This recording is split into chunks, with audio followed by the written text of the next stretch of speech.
તો ભારે વરસાદના કારણે પરિસ્થિતિ વિકટ બનતી જઈ રહી છે। ગામનો સંપર્ક કપાઈ રહ્યો છે, ત્યારે તંત્ર દ્વારા પણ લોકોને એલર્ટ કરવામાં આવ્યા છે।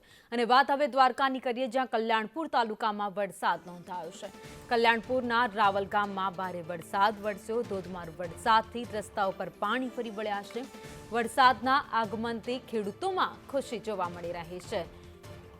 તો વાવણી લાયક વરસાદ છે, જેના હવે શ્રી ગણેશ થઈ ગયા છે। વરસાદ વરસવાની શરૂઆત થઈ ગઈ છે। ખેડૂતોએ હાશકારો અનુભવ્યો છે।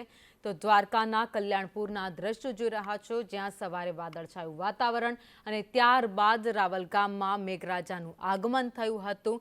રાવલ કલ્યાણપુરમાં સારા વરસાદના પગલે ખેડૂતોમાં ખુશીનો માહોલ છે।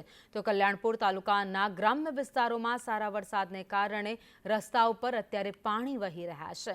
રાવલમાં મેઘરાજાનું આગમન થતાં જ રસ્તાઓ પર પાણી વહેવા લાગ્યા હતા। જોકે ગત વર્ષની વાત કરીએ, જ્યાં રાવલ ગામમાં 14 ઇંચથી વધારે વરસાદ વરસ્યો હતો, જેના કારણે આખું રાવલ ગામ છે પાણીમાં ગરકાવ થઈ ગયું હતું।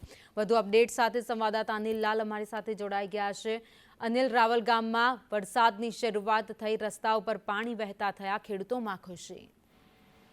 જી ભાવિની, ચોક્કસથી જણાવીશ કે દ્વારકા કલ્યાણપુર તાલુકો છે, ત્યાં હાલમાં વરસાદની શરૂઆત થઈ ગઈ છે। કલ્યાણપુર તેમજ રાવલ ગામમાં જે વરસાદ પડ્યો ને વરસાદ પડતાની સાથે જ જે ગામની અંદર પાણી ફરી વળ્યા છે ને હાલમાં જે લોકો પણ ખુશખુશાલ છે ને ખેડૂતને પણ ક્યાંક વાવણી જેવો વરસાદ થઈ રહ્યો એવા જે છે સમાચાર, અને ખેડૂત ખુશખુશાલ છે ને હાલમાં જે વરસાદને લઈ ને સમગ્ર રાવલ ગામ જ તેમજ કલ્યાણપુર તાલુકાના જે ગ્રામ્ય વિસ્તારો છે ત્યાં જે ધીમી ધારે વરસાદ થયો, ક્યાંક વધારે વરસાદ થયો તો લોકો અને ખેડૂતો ખુશખુશાલ છે, કેમ કે હાજી શરૂઆત થઈ છે ને વાવણા લાયક જે વરસાદ હોય ને ક્યાંક હાલમાં ખેડૂતો ખુશખુશાલ જોવા મળી રહ્યા છે। જી, આભાર માહિતી માટે।